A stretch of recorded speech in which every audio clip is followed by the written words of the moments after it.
What is up, guys? It's the Sound Alchemist joined here with Gersh1. And once again, we're at it, answering more questions from you guys in another installment of For the Greater. This is a video series where we answer the questions left by you, the viewer. If you have a question for us, comment down below. Put question in front of your question because we get to those questions first. And that is what Great_Olaf has done. How do you ruin a Warhammer 40k movie? Should we even get a Warhammer 40k movie? That's a pretty good question. I personally think that with today's technology, we can definitely create some pretty badass, badass cinematic universe in 40k. So just for the sake of creating something that looks as beautiful as Dune, but set in 40k, yes, we should. Yeah, there are countless movies out there that in nature were gonna be 40k movies, and then because of like the IP and copyright and all that, they became their own thing that did really amazing, such as Judge Dredd, Event Horizon, anything that has to do with like bugs from outer space, like that's Tyranids. Yeah. So these movies will work, and that's kind of what we've been asking for a long time. But let's not forget, there have already been Warhammer 40k movies. Do you remember that Space Marine CGI movie that came out a long time ago? I didn't watch it, but I know what you're talking about, yeah. Yeah, like that kind of stuff is like direct to DVD type of movie. And like honestly, a lot of the trailers or even like video game CGI like cutscenes are on a whole different level. So GW can definitely do that, especially since now they have the guy that worked on Astartes under their belt. Like that is gonna be cinema. Yeah, but I do understand why some people do not want to get a Warhammer 40k movie. They feel like it's going to get ruined with whatever type of like blockbuster thing that they need to create. I was recently watching a podcast with Theo Vaughn, and I forget who the guest was, but he was basically talking about how Hollywood right now is trying to create a movie with as little risk as possible. And if Warhammer 40k is on the chopping block to be created as a movie, one of the fears is that in order to appease the most amount of people, you have to make it very like bland and vanilla, and 40k just isn't that. Right. Also, another big problem is that Warhammer 40k, depending on where you started in the hobby, it's a different thing for different people. Correct. Like you might like the Tau of 40, like when it comes to 40k, or you might like the grim darkness of like Chaos. These can be two very different themes for a movie to be set in, and at the same time, you could have a movie where the Tau are fighting the Chaos and make it work. So no matter what aspect of 40k you like, a movie can be made from it. Yeah, but then it also means that there's room for disappointing a certain group. So, for example, those that really like the Blanchitsu, the horror, the grim darkness, if they create a superhero-like movie that talks about, I don't know, the glory days of like the Great Crusade, obviously you're not going to get that much horror within a movie like that. So you're bound to disappoint somebody. Yeah, I feel like no matter what, even if it's a very good movie, there are always going to be that vocal percentage of people that say, oh, this is shit, like this isn't what we wanted. And when the whole lore, the whole aspect of 40k is so grand, you can't fit everything into a single movie. And I think that's what everybody wants to see. Everybody wants to see the badassness of Space Marines. Everybody wants to see Primarchs. You want to see Henry Cavill. You want to see Eisenhorn. You want to see the Orcs. You want to see Chaos. Like, that's way too much to put into a single movie. Like, you have to start out somewhere. And even with a kernel of a good 40k movie, that can lead to all these different avenues that everybody wants to explore. Yeah. And on the topic of 40k movies, the big one asks, should Reboot Gilliman have his own TV show? We would call it Gilliman's Island. Hee hee ha ha. I would watch that though.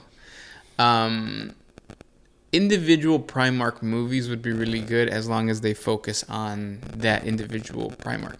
Like if they do an Angron movie and they focus on his PTSD and what it means to be like this epic warrior who right at the moment of pure victory gets like sucked out of the gladiatorial pits and lets his entire crew die. Like that would be so basically it would be the dude from Fast and the Furious, Vin Diesel, what's his name? Dom.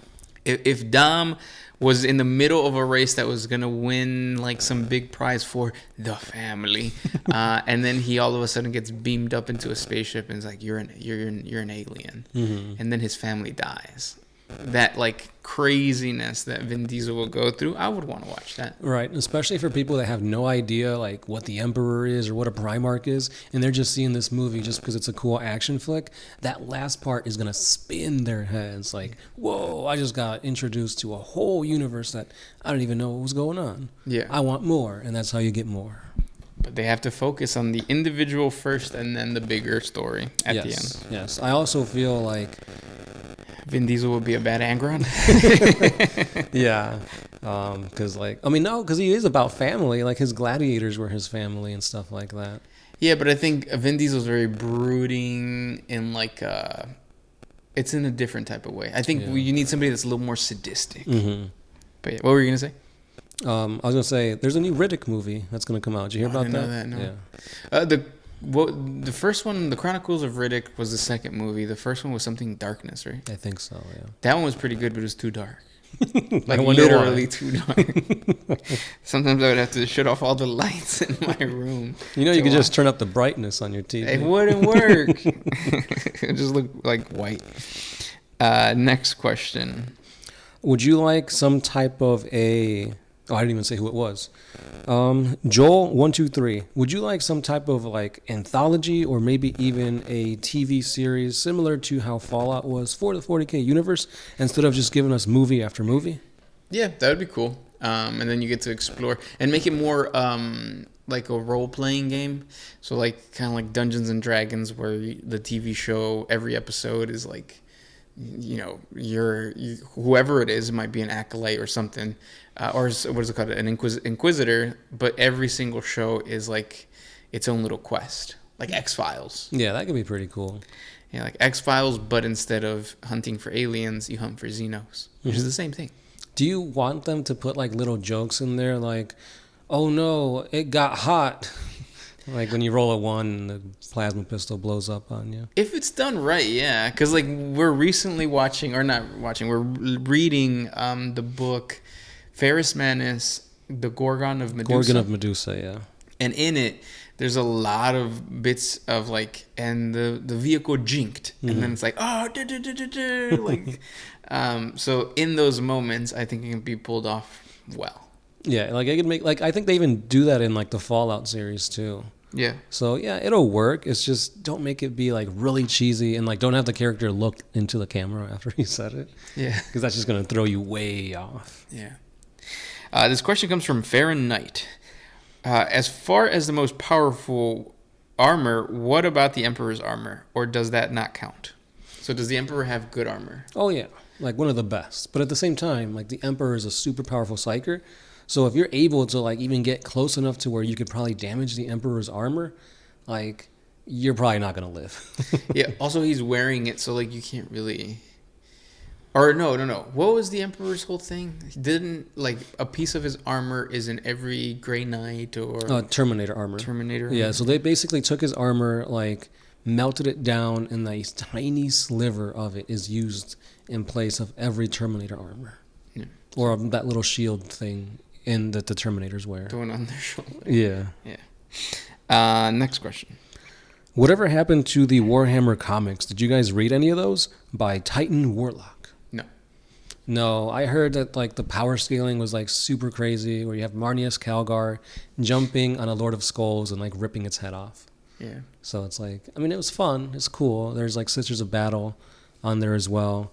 And yeah, that's pretty much it. Like, I didn't really get much besides what I told you guys. So no, they're not really, I don't think they're planning on doing anything. But at the same time, that could be a way to introduce new stories and new ideas to the 40K universe without having it be like a novel or some type of like Warhammer Plus show.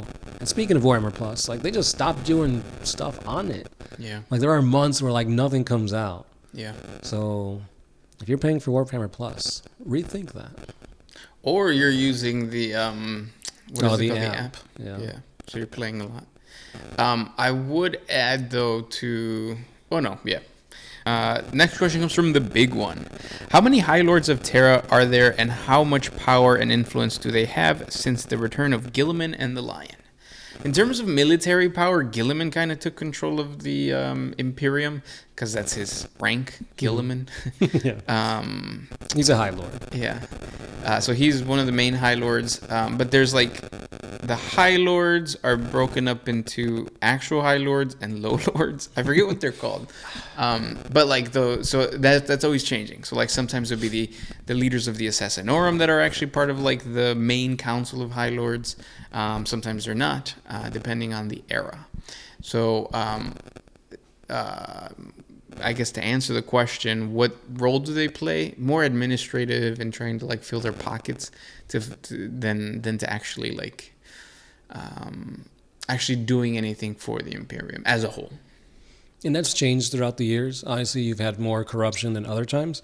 I think currently now that like Gilliman is there, they're obviously not going to do that as openly or as often because they can risk, just getting beheaded. Yeah.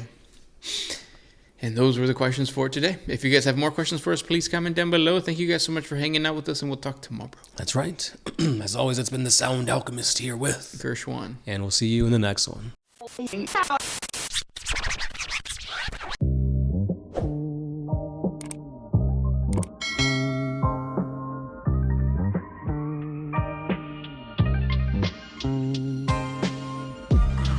I used to put my freedom first.